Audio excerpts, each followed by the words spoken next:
Welcome to the Branching Out podcast. I'm Celine. And I'm Gull the Cactus. Don't you usually say you're Celine Whitetail? Maybe, but not this week, apparently. I'm Okay. doing it casual. You've only got a first name this week, then I'm just Gull. Listen, No last name. I'm in my hot girl summer era now. This is my first video podcast with the summer model, so I'm on a first name basis. Gotcha. I see. Oh, that's right. It is this one with the summer model. Yay! We match. We're sunny. Wait. Oh my god. Total side note. I should have gotten your little white sun pattern as the little patterns on my dress instead of the flowers. Aww. So that we matched a little. It's fine. I'll put seagulls on my micro bikini. Anyway. This is Branching Out, the podcast where we grow in knowledge together. This week, our topic is Area 51. But first, we have a mailbag. A mailbag? Yeah, from the last episode. Bag? Sorry. From the last episode, which was about, I had mentioned that Aristotle was Alexander the Great's teacher, and then immediately contradicted myself by saying that I wasn't sure that was true, and I wasn't willing to look it up during the podcast, and a dear devoted listener messaged me and said, it is in fact true, if, the things we think we know about Alexander the Great are in fact true. So, Aristotle, who was Plato's student, was Alexander the Great's teacher. So, the true philosopher king mentality. But Area 51, I have facts. I have history.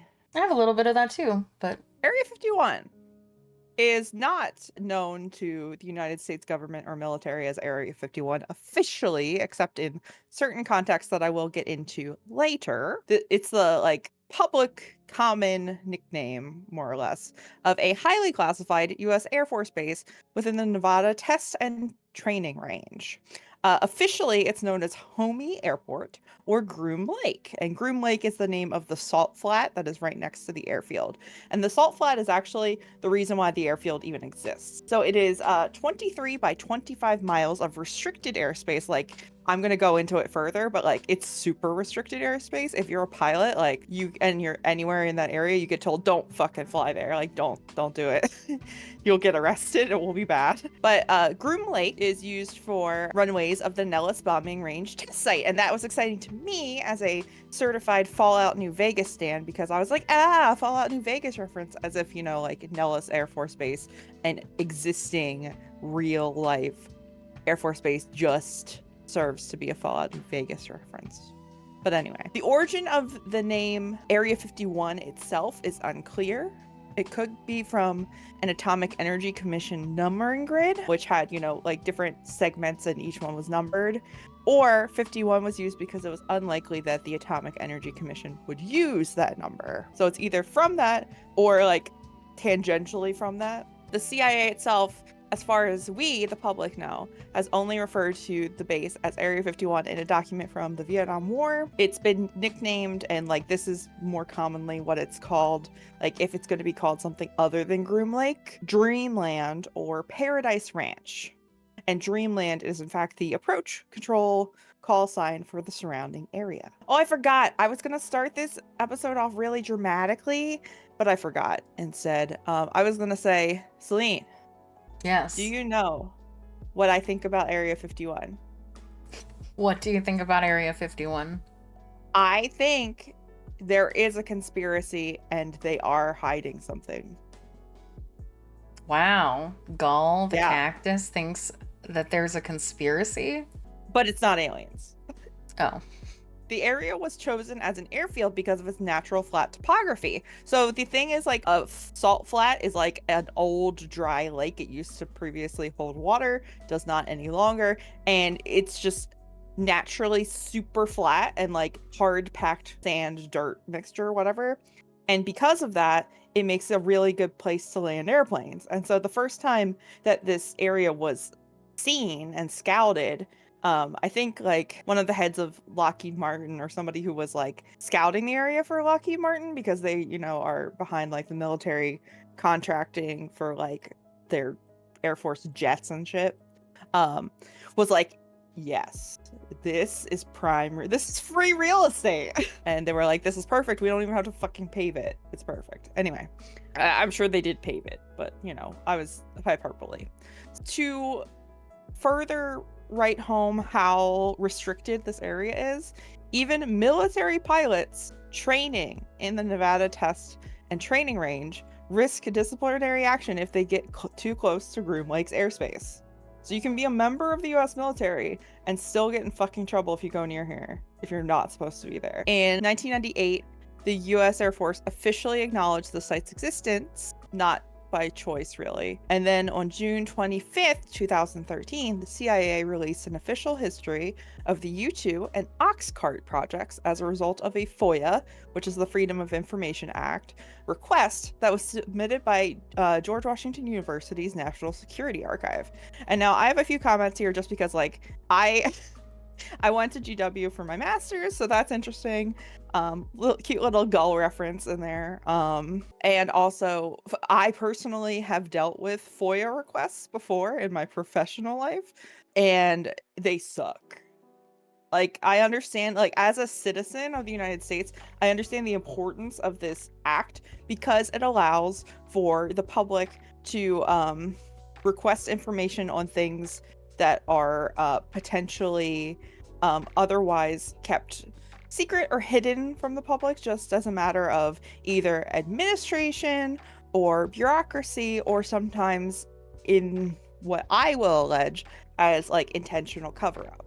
So the Freedom of Information Act allows the public to request information on like government projects that have otherwise not been publicized. So, oh, I just have one more thing. It has the airfield has a civilian air navigation designation. It's KXTA, and it is listed publicly as Homey Airport. But the Airport Owners and Pilots Association is very clear to student pilots that they should not, under any circumstances, consider KXTA to be a waypoint or designation for any flight, despite appearing in public databases. They're like, it's in the public databases, don't go there. You're not allowed there.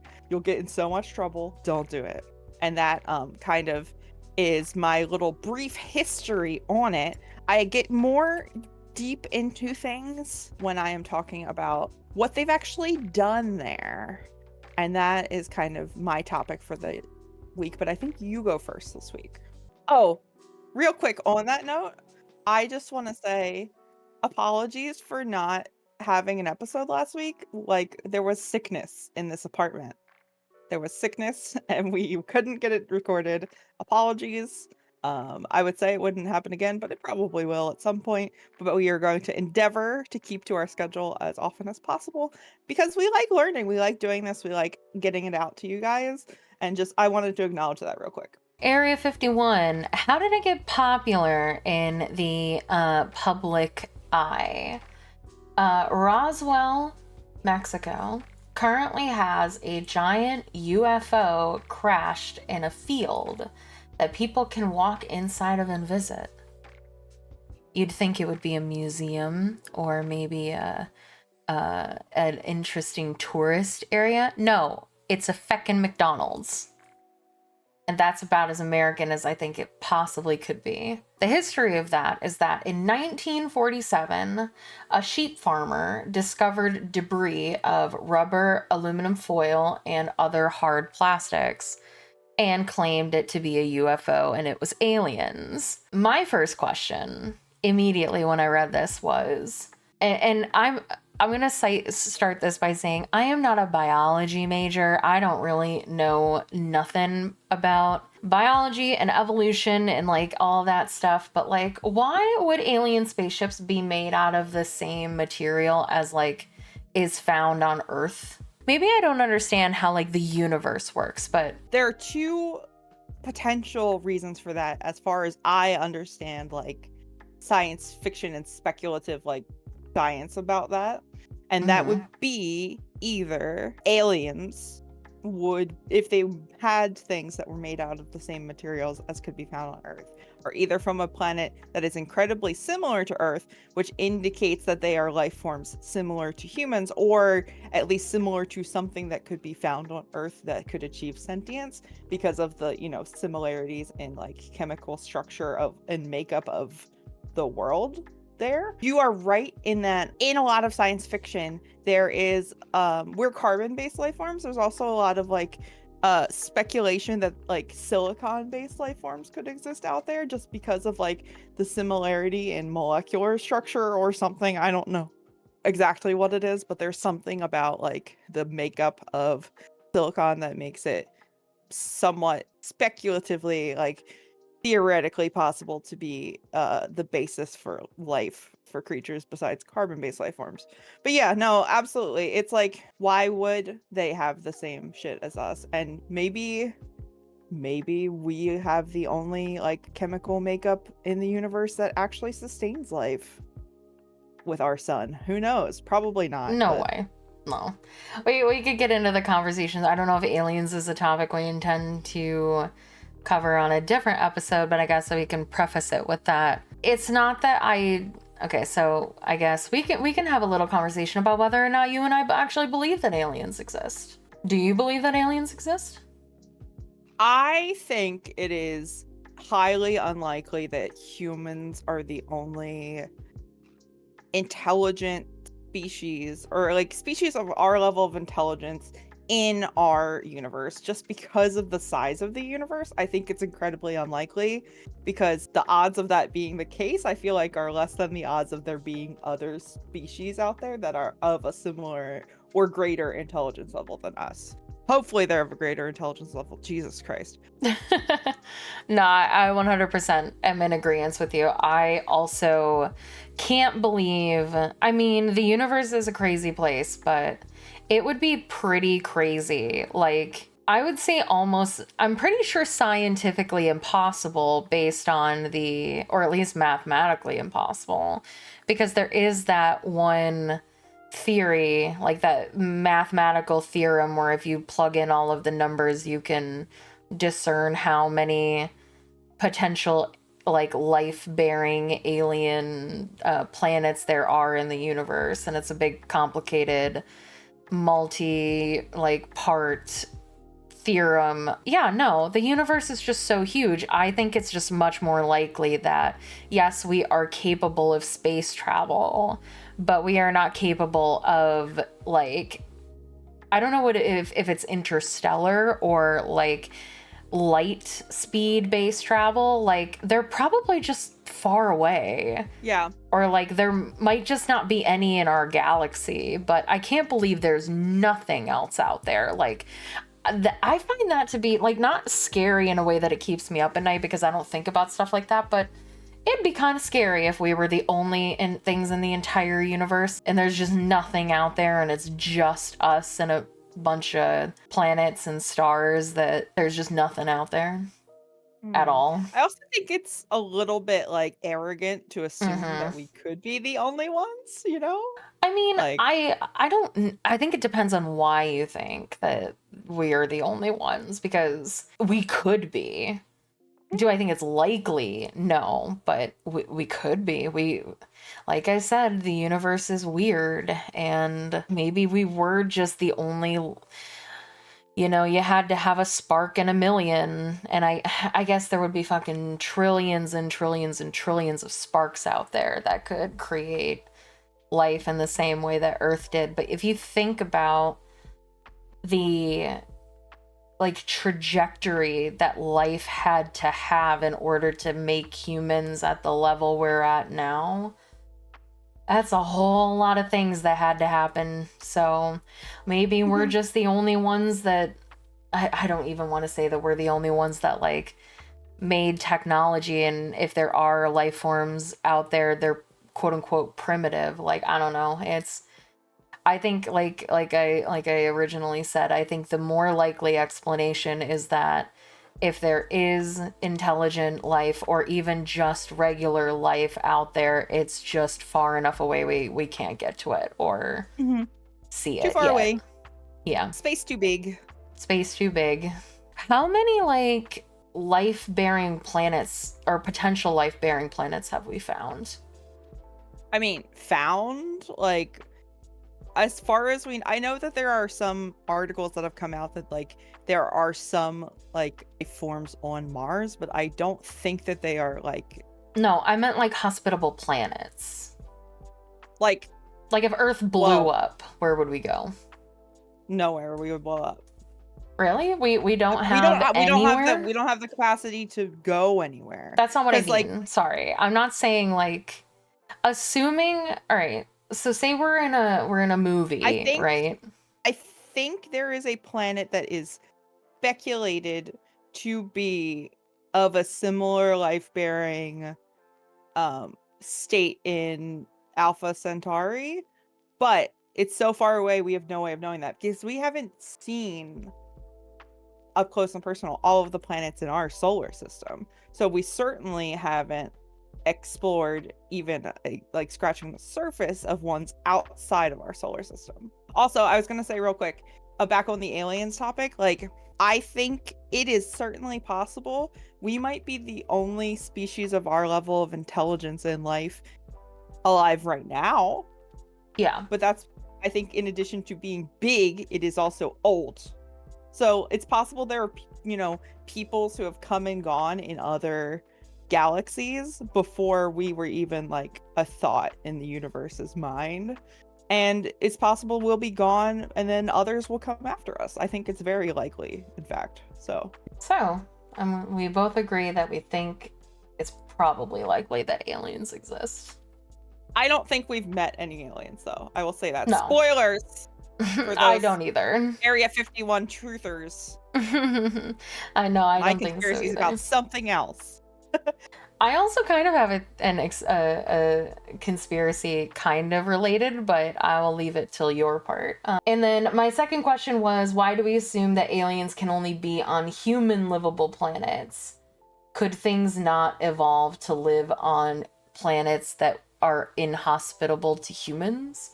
Or... Well, my question with that is because, like I said, I don't understand biology. Like, I understand that humans need, like, humans and everything essentially that lives on Earth, animals included and stuff like that, need oxygen to breathe and, exhale carbon dioxide and blah, blah, blah, blah, blah.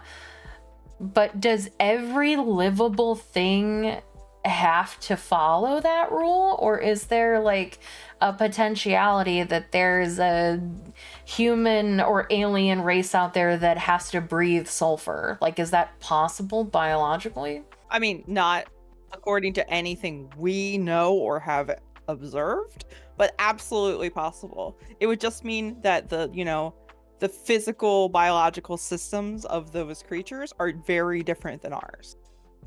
And that would usually indicate that their planet is also very different than what ours looks like. So livable, when we are looking for livable planets, we're looking for human livable planets. Because that's life as we understand it. But we could be missing life out there in our own solar system, possibly. Just as I said, because we haven't seen all of our planets. Because we are assuming that life looks like the sort of classifications that we have for Earth. The government claimed that at the time when this farmer handed over the debris of rubber, aluminum foil, and other plastics, claimed that it was a crashed weather balloon. A few more incidents claiming aliens cropped up, including people calling into unsolved mysteries in 1989 after a Roswell. Sorry. I wrote Roswell and then autocorrected it in my brain to Roswell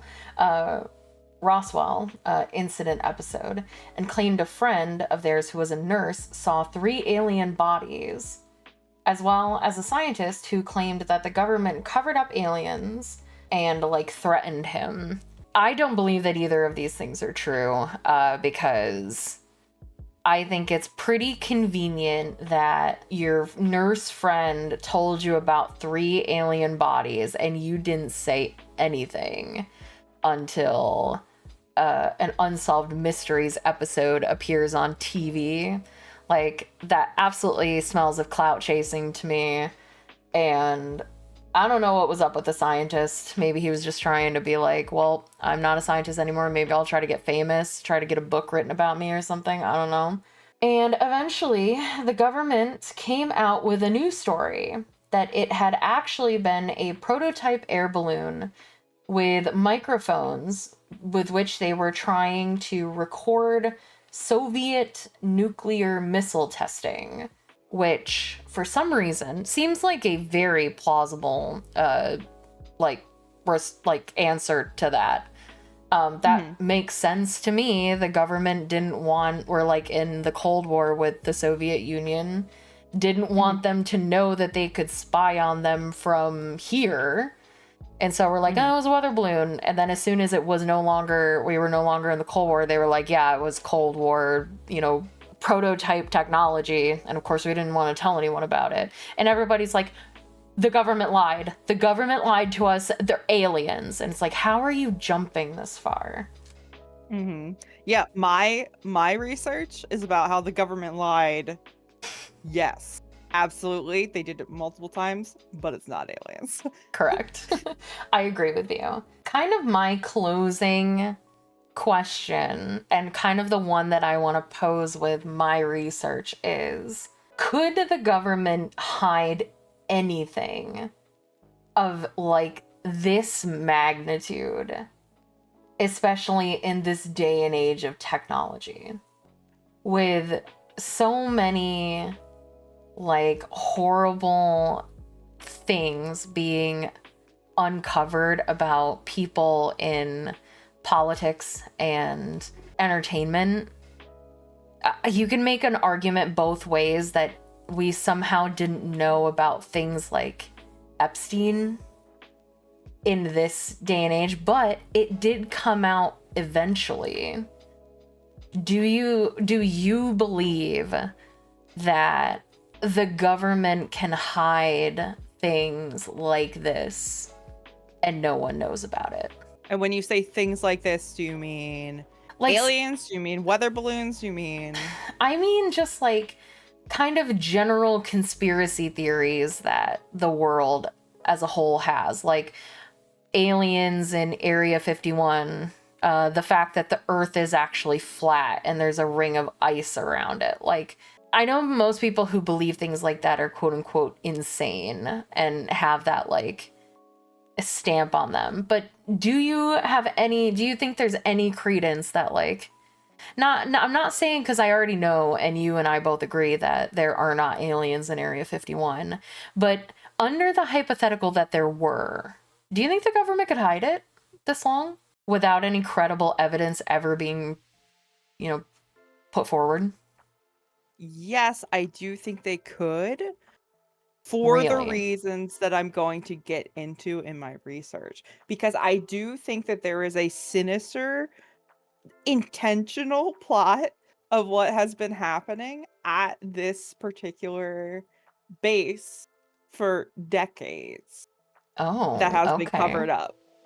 And it's not like one specific thing. It's just like, I think the thing that makes it sinister is the fact that it's actually tangible and real and has actual effects on real human beings.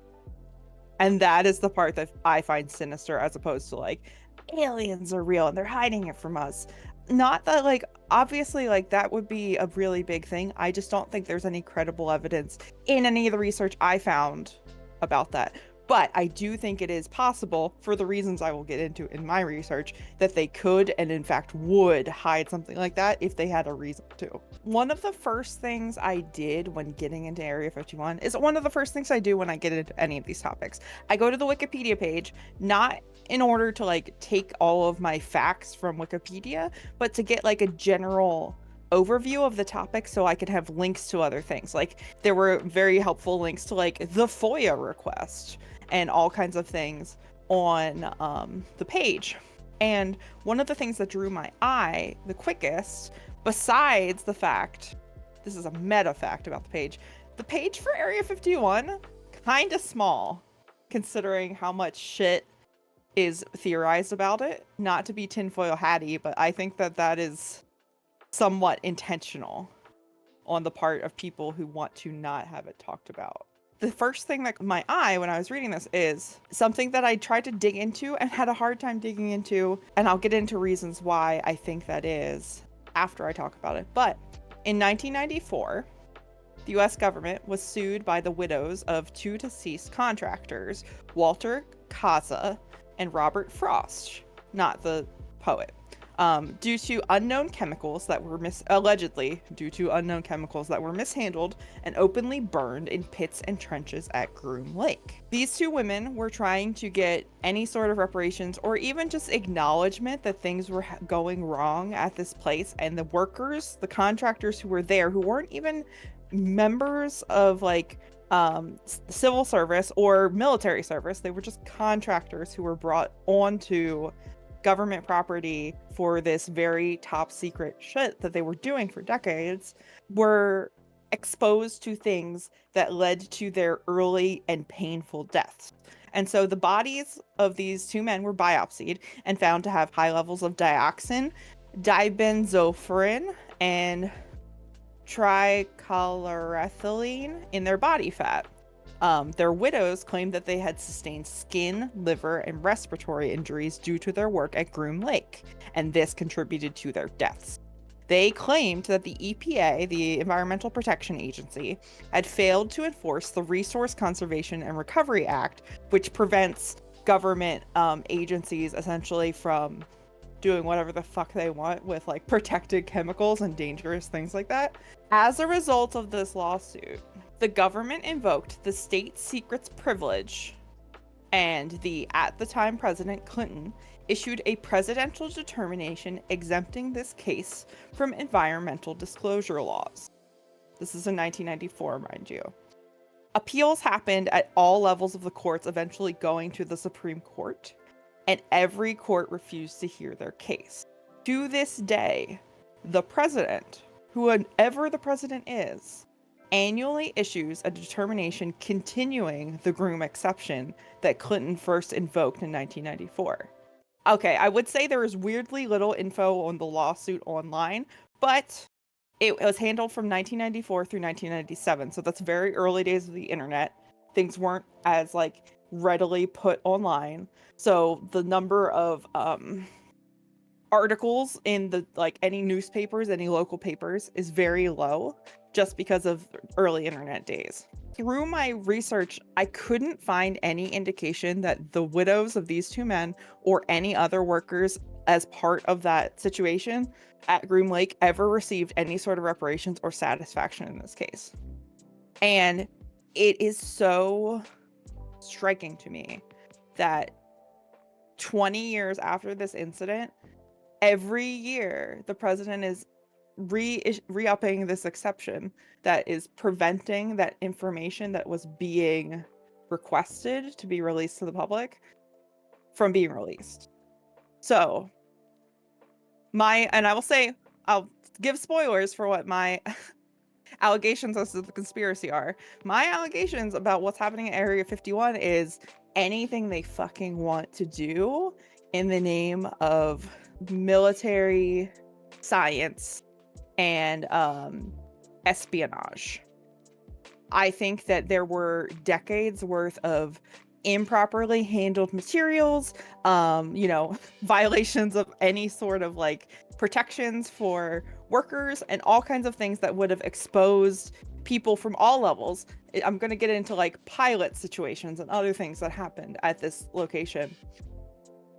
I think that it was a free-for-all, and they were like, it's the Cold War, we gotta keep the Russians from blowing us to high hell, and they did whatever the fuck they could, and in doing so, were so unsafe that they put potentially thousands of people at risk, and were unwilling and are continue to be unwilling to talk about it.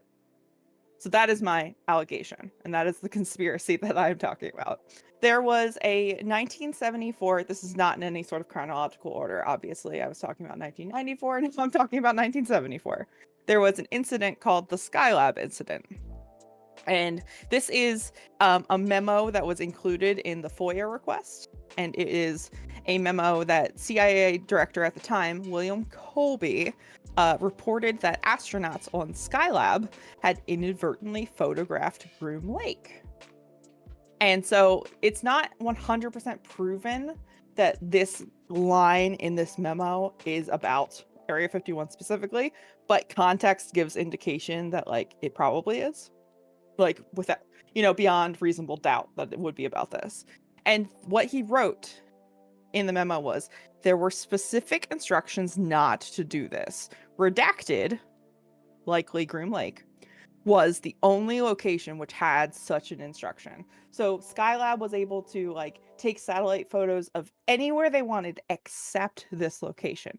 And I think the reason for that is they would be able to see, even from space, that like shit was not properly stored, was not properly disposed of, was not properly handled. And like that's my thought. Even within the agency, the CIA, the agency's National Photographic Interpretation Center, which handles reconnaissance satellite photos, images of the site were removed from film rolls and stored separately, as not all photo interpreters had the security clearance for this info. So you had to be like top level security clearance in order to know and see what like any images of this site. And so it's just like, it's a level of security that is insane. And so I wrote in my notes, like, this is so interesting. And even just reading the Wikipedia article can generate a feeling of what are they hiding as you're going through it. So I went through the entire 2020 or 2013 FOIA request that was published and looked through all of the document for anything that referenced Area 51, Groom Lake, Homey Airport. I did a Control F for all of those and basically got several things about the U2 project and the Oxcart project, which, also included like U2's UFOs sightings and Operation Blue Book. Essentially, the references in here are few and far between. They talk about the first time this location was spotted, which is when, top officials of development project staff flew to California and Nevada to search for a site where the U-2 aircraft could be safely tested, safely and secretly. They found Groom Lake. They thought it was perfect. They set up an airfield there. The Bissell being one of the, I think he was the head of Lockheed at the time, but I can't remember. And his colleagues all agreed that Groom Lake would make an ideal site for testing the U-2 and training its pilots. Upon returning to Washington, Bissell discovered that Groom Lake was not part of the AEC proving ground. After consulting with Dulles, Bissell and Miller asked the Atomic Energy Commission to add the Groom Lake area to its real estate holdings in Nevada, and so they did. And President Eisenhower approved the addition of this strip of wasteland, known by its map designation as Area 51, to the Nevada test site. I have a very rudimentary outline of the area and its relation to where it is in like comparison to Las Vegas that I have just sent to you that we can share in the post editing of this podcast.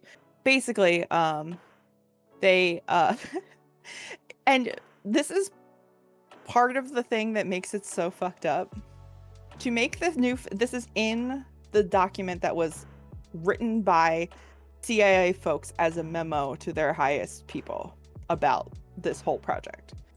To make the new facility in the middle of nowhere sound more attractive to his workers, Kelly Johnson called it the Paradise Ranch, which was soon shortened to the Ranch. And so basically you have this fucked up, dangerous project that's happening in the middle of nowhere. People end up dying. More than one person ends up dying here.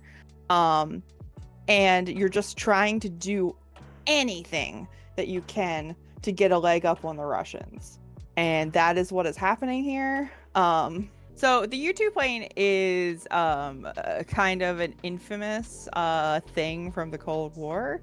It's the Lockheed U-2, nicknamed the Dragon Lady. It's an American single-engine, high-altitude recon aircraft, which was used since the 1950s by the U.S. Air Force and the CIA. It had day and night, high altitude, and I mean high altitude, all-weather information gathering. Famously, there was an incident in 1960 where a pilot was shot down over, I guess it was the USSR at that point. Yep. So over Russia, Soviet Russia. And the pilot, Gary Powers, I think was his first name. Yes, Francis Gary Powers. I think he's referred mostly as Gary. Was recovered alive and questioned, and he did confess to spying on the Soviet Union. It's worth noting that Powers was a member of the CIA, not a member of the U.S. Air Force. And this is something that gets touched on in the FOIA request. It's mentioned that like any of these flights have to be done by U.S. civilian organizations, and the FBI, the CIA, they're civilian organizations. They are a member of the federal government. They are not military. Because if a member of the U.S. military was found flying over Russia, shot down, that would be the quote in there somewhere is like, that would be an act of war. Like, so if it's civilian, there's an argument to be made that like this is not the full intention of the US government to be making war because it's not a member of the military, which is such like a thin premise. But I understand that in like how our modern countries like wage war, that like it matters. Those little like nuances matter a lot, but it still seems so stupid to me because it's still an American who was sent on a mission specifically to spy on the Soviets. But anyway, so that is one instance of a problem with the U-2. To be fair, he was shot down. He was flying at an altitude of like 70,000 feet, which for reference, most commercial airliners in the mid-50s flew between 10,000 and 20,000 feet. And normal military aircraft like B-47s and B-57s would operate at altitudes below 40,000 feet. So once the U-2 started flying at altitudes above 60,000 feet, air traffic controllers began receiving increasing numbers of UFO reports because like nothing had flown that high before. And it just looks like nothing when it's that high up in the sky. It's like a glint in the sky, and it's like, that's alien. It can't be possible.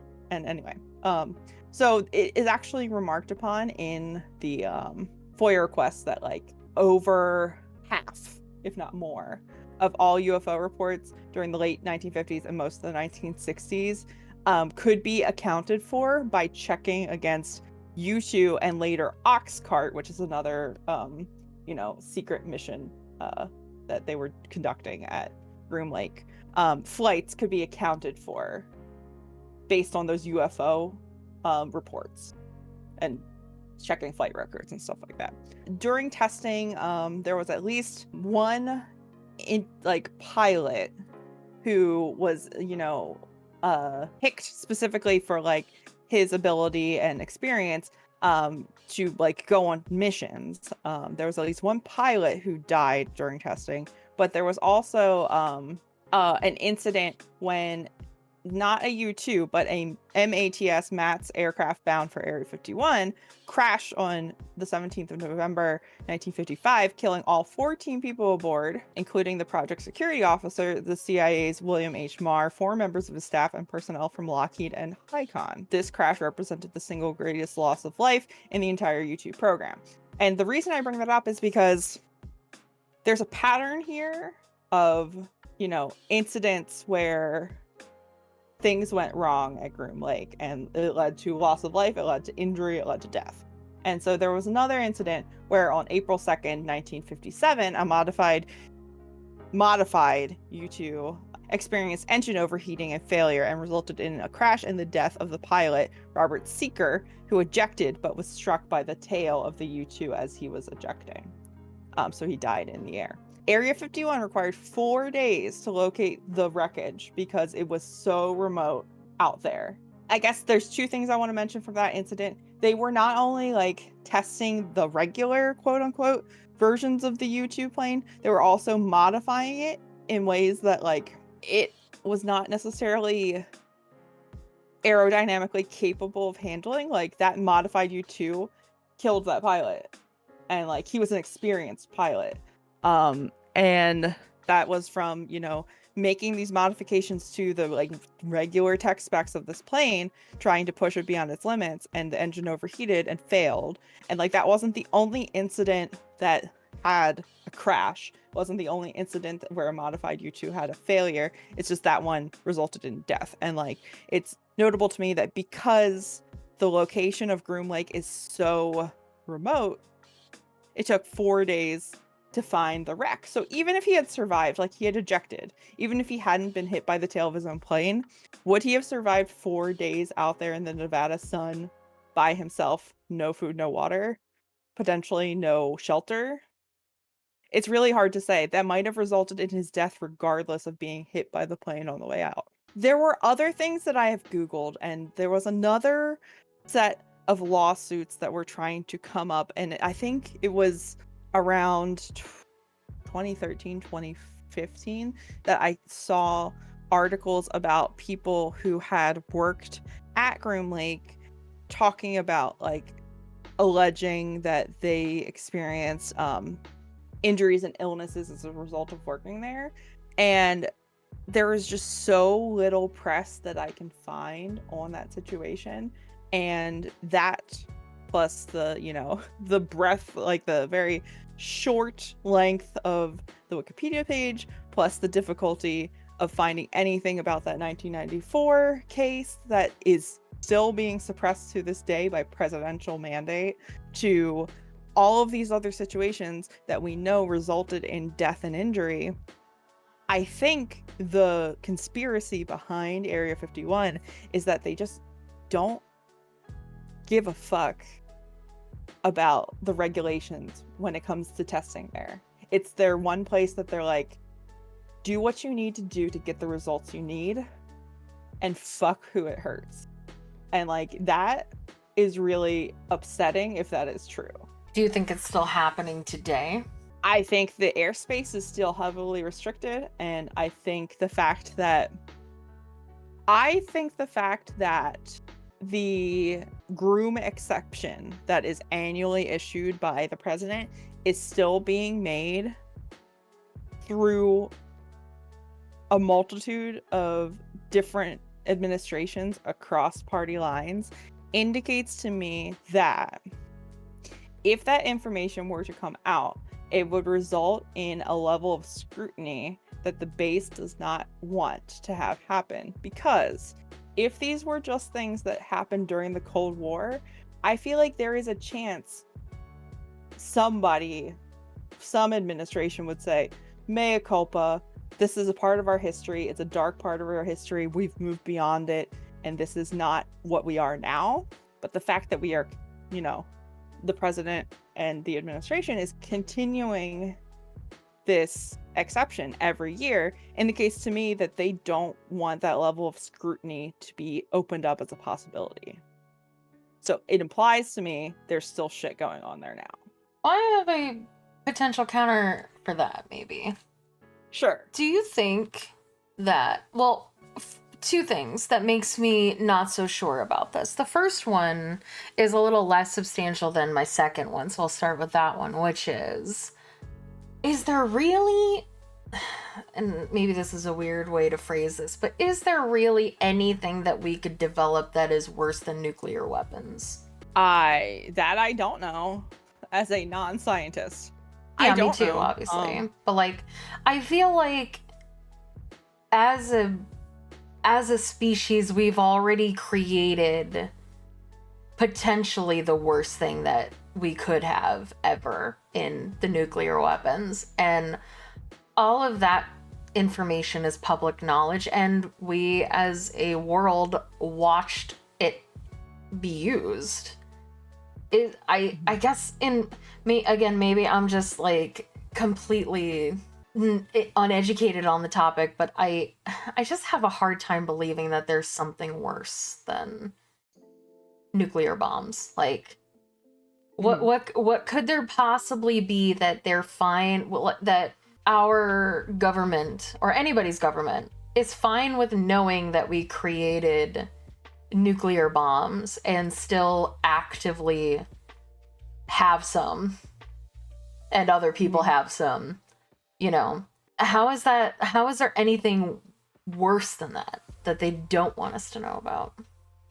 I think what could be worse than that is not worse in scale and loss of human life, but worse in optics. I think this is about saving face and like keeping the American public believing that the government has their best interests at heart. But we already know that they don't. Right, but if it was officially released that say testing has been done for decades on American citizens, or things were intentionally done so that like precautions and safety measures were not taken to prevent the injury, illness, or death of, you know, members of the American military and also, civilian divisions. But again, that already happened with nuclear testing, you know? I think there's a difference because for the United States, the main people who were harmed by nuclear testing were not Americans. Was Chernobyl not American? No, that was in Russia. That would be also an interesting thing to talk about. What about Manhattan Island? Wasn't there a thing in America where like a big thing? The Manhattan Project. That was I believe an accident, like a meltdown. So it was not intentional. What I'm talking about is what if some of the projects that have been done at Groom Lake were intentionally conducted on members of the American populace without concern for their safety. But why would they do that? Like, if they thought that it would protect more people than it would harm. But here's what I mean. Like, if we're talking about human testing for things, they can do that in like Africa in the 70s and nobody would know. Why do it here? Because it's the difference between committing a war crime and patriotism. If you have people who claim that they volunteered for this, whether they did or not, it's patriotism. It's not a war crime. Oh, fair enough. You know what I mean? Yeah, I do. That's a fair argument. And my other theory, my conspiracy theory, is that I think that maybe why they keep putting out this, I don't know if affidavit is the right word, but that's the word that I'm using. They keep re-signing this thing, and they keep like having like Area 51 being America's best kept secret. I think it might be like a scapegoat or like a false thing to where really nothing is going on in Area 51, but they want everyone to think that there is, not just the American public, because I don't think they give a fuck about that.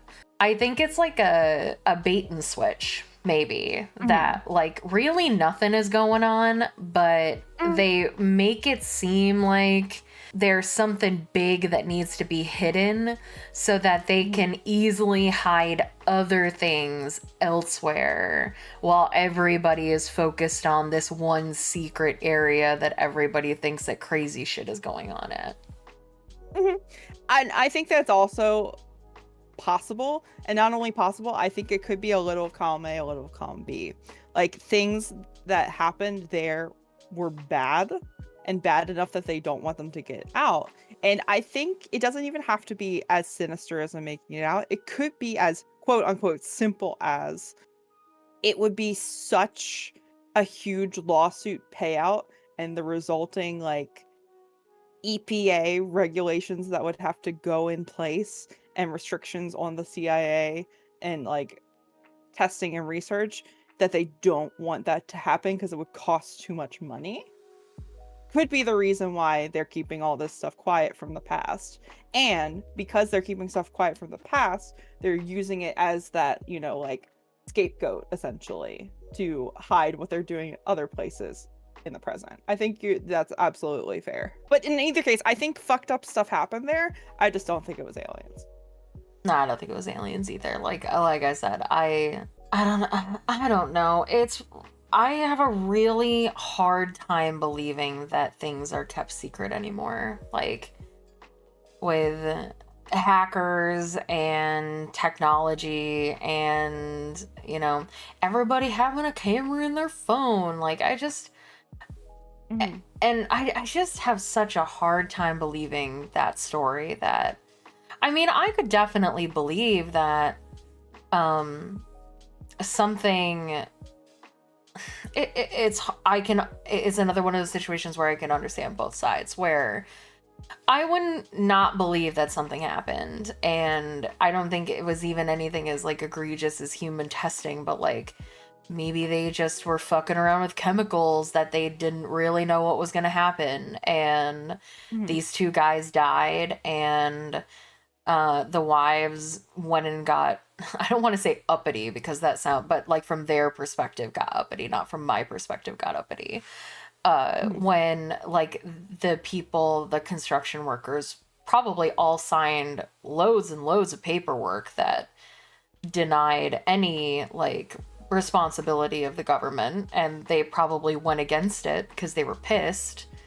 And the Mhm. government, I a part of me is like, why not just pay them? Is it really that they don't want to have an admission of guilt? Like, Mhm. Mhm. or like, can Absolutely. they not? But like, you would think it would be easier to just give them $50 million and be like, okay, shut up about it. And they would, and it would be over. And that happens with stuff all the time. Like, companies and governments like make dumb decisions and get people hurt and killed, and their family says, give me millions of dollars and I won't say anything about it again. Mhm. And they do. So like, why not just do that here? Because it's the government and they can say, well, our president can say, no, fuck you. And the no fuck you clause can be updated every year, and we can continue to say no fuck you every year. So why don't we do that for free? I don't understand why. This is getting a little bit off topic into politics, but I've never understood that rule where, like, for a month after, like, right before a president's about to get out of office, they can just, the whole checks and balances system goes out the window and they can pass whatever they want and give, immunity and pardons to whomever they choose without reason. I've never understood why that's a thing. I'm not sure that's Isn't that a thing? 100% what happens. I thought that was a thing. I thought that at the end of their presidency, they had like a month, and that's when like all the pardons happen. I mean, that's the lame duck period where like they don't have to worry about being elected anymore, so they can do some shit that like is not quote unquote like voter popular, but they still need to maintain, the three branches of government and have to do things that are lawful. And if Oh, they need approval by Congress, they need to have approval by Congress. If they need approval by the judiciary, the same way. oh, I thought they could just do whatever. I thought that was the point. I don't think so. Well, then what's this thing that they're doing? What thing? The thing you were talking about, the Determination? signing. It's a presidential, like they invoked the state secrets privilege, and it's a presidential determination. So the president was able to say that this is exempt from these environmental disclosure laws due to state secrets. Right, And the and release of this information would be damaging enough to the state that it exempts them from these disclosure laws. That yeah, is but the premise. that's what I don't understand. They're basically admitting guilt already, so why not just pay them? Because if they actually did admit to what happened, things would have to change, or presumably there would be public outcry. There's not public outcry right now. No, but like if it came out that like, oh yeah, we had thousands of people we exposed to chemicals and, accidentally on purpose gave cancer to because we were trying to figure out what these things did.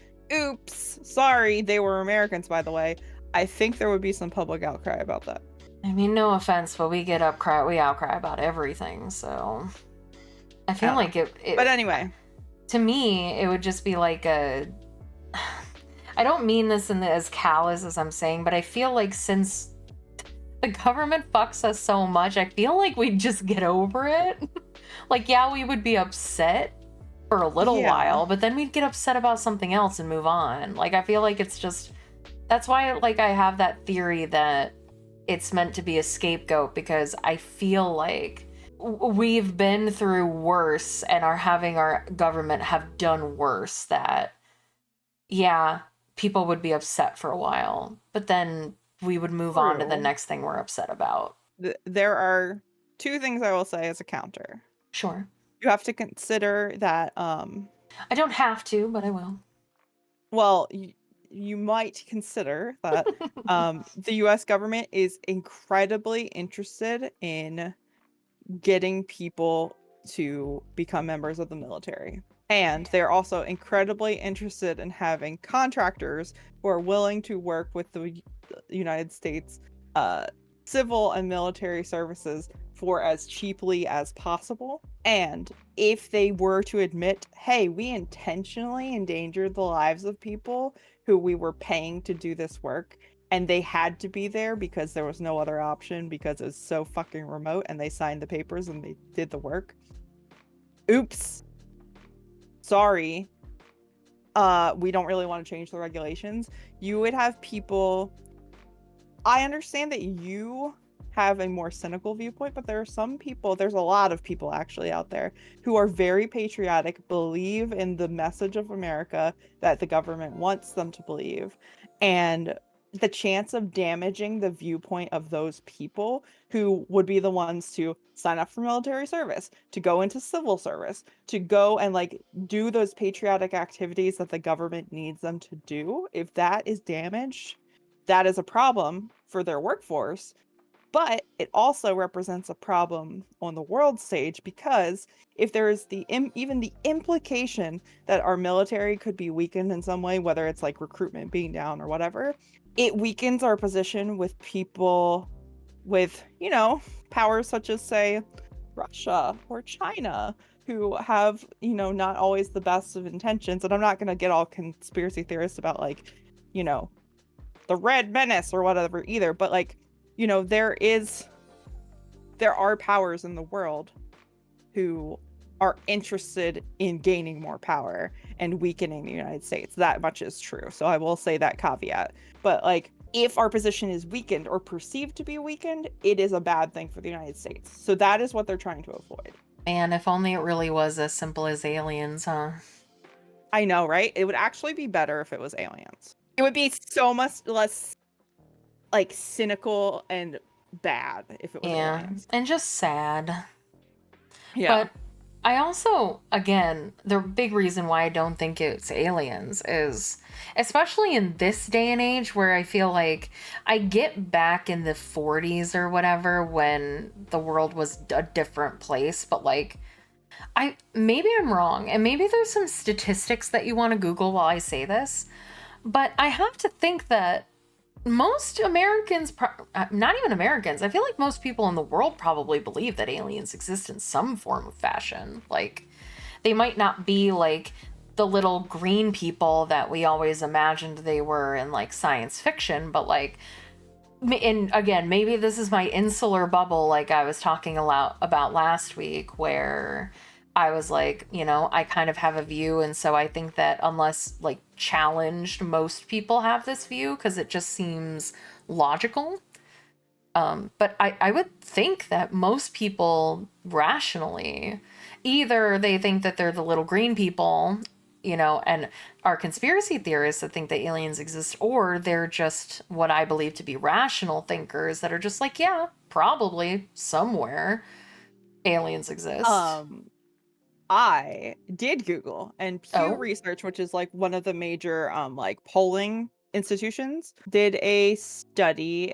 This was published in 2021, so I don't know if it was. Oh, survey was conducted June 14th to 24th, 2021. 65% of Americans say that intelligent life exists outside Earth. Most of them don't see UFOs as a major security threat.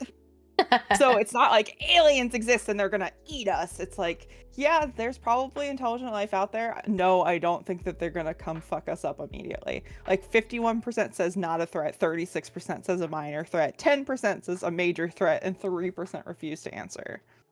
Interesting. Yeah, that's what I about figured, that most people, and that's just Americans, right? But, if we That's want to just like, Americans, yeah. if we want to say it for the large or world, I guess like religion might change, but that's like in a highly Christian country, which according to Babel, the good book, aliens shouldn't exist because God made humans, So that's interesting. I was going to say that maybe it's not the same in other places because, religion and viewpoints like that will change whether people think that aliens exist or whatever. But then, yeah, that basically kind of confirms what I was going to say, which was, if most people think that aliens exist anyway, at this point, why bother keeping it a secret? Like, other than, I guess, the reason would be that they don't want to be like, oh yeah, we lied for your safety. Again, I feel like that would be such an ace in the hole to like make people forget about something that's like horrible that's going on, to be like, they would just quietly leak that, like, they wouldn't just come out as a nation and be like, aliens exist and we fucking lied about it. They would be like, put it out. They would like secretly disperse the information and let like news sources be like, a recent report of a crash landing occurred in blah blah blah Colorado, blah blah blah, blah, something like that. And that's how we would like find out that aliens exist.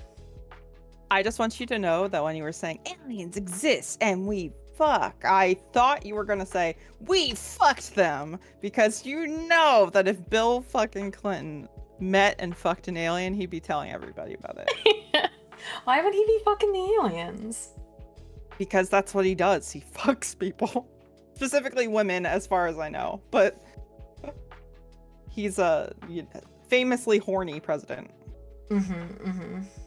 And I say this as someone who was not overtly critical of Clinton, except, in the various topics that I have talked about today, perhaps. But, it's just, he's a famously horny president. I think everyone can agree, whether you are blue or red or green.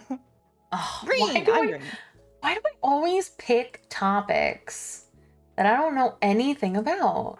Next week's topic is going to be Bridgerton.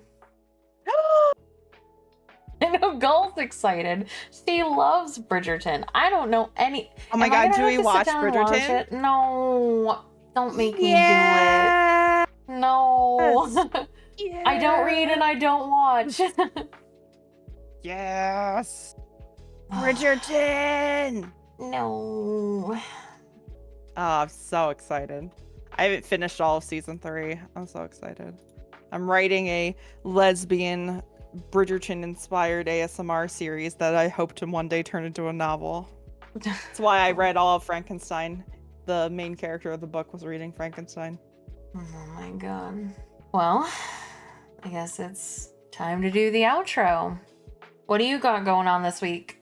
I'm writing an ASMR script. I think I might do camping. I'm either going to do camping or I'm going to do wine tasting. Oh. Yeah, I'm doing summery things.